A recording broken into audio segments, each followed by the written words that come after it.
on the other side, I'm definitely disappointed in the Cincinnati Bengals. I mean, this is a team that has so much potential offensively, but I thought Chris Collinsworth said it point blank as a perfect metaphor that they're a team that is kind of 3-point dependent, to put it in NBA terms, and they're one-dimensional. They're a pass-first team with virtually no running game, and yes, they have so many explosive weapons, especially with T. Higgins and Jamar Chase, with Joe Burrow delivering the ball, but it's proven to not be a winning formula for this Bengals team. Unless this offense is clicking on all cylinders, and they can do it in spurts. We saw them rally 3 consecutive touchdown drives to tie up a game where they were down by 3 scores. But right when they were gathering that momentum, they got another stop. They had 2 opportunities to take the lead, but then Evan McPherson misses 2 field goals, and that kills that momentum, kind of deflates them at this point and gives LA some new hope.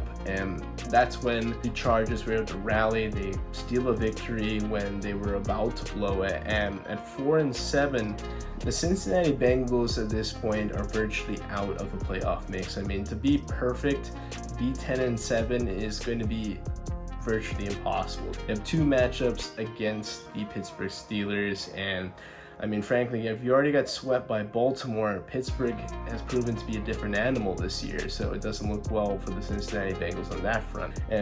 And defensively, I mean, individual talent, Trey Hendrickson has been great. He leads the league in sacks, but other than that, the entire unit for the Bengals defense has been lackluster. I mean, they have a terrible pass defense that can't protect leads, can't get stops, makes bad plays at inopportune times, and then they just don't get a lot of push up front. They can get pushed around by a good offensive line.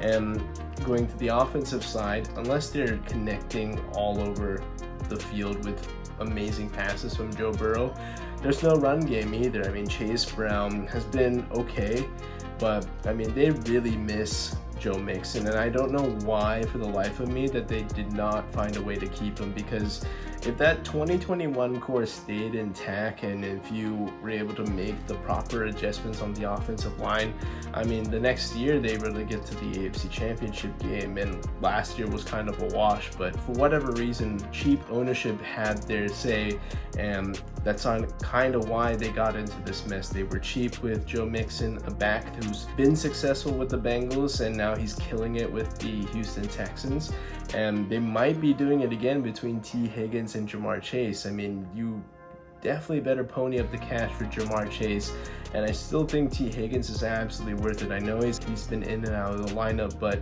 he's been the missing link to take some pressure off of Jamar Chase, to give him more one-on-one matchups. I mean, even without him, Jamar Chase has dominated, and Jamar has been on his way to having the receiving triple crown this season. But still, without all of that, this Bengals team doesn't operate well as a team. And with botch kicks from McPherson, who, if he made 2 kicks this year, one against the Chargers and another one against the Baltimore Ravens when they were at home, the Bengals would have had 2 more wins in their back pocket. That would have meant that they were 6-5, right in the thick of the wild card race, and also have some tiebreaker situations too against notable AFC rivals. But this is where they are, 4-7, outside looking in, and basically all but eliminated from the AFC playoff race. And that sucks for Joe Burrow, that sucks for this talented Bengals offense, but it's going to be a pivotal offseason where they're going to have to do more than just retool. They're going to have to retain some guys, but also really focus on the defensive end, because this could be a similar situation to a team that was right there knocking on the door for a Super Bowl, but now they might be in for a long rebuild if they don't play their cards right.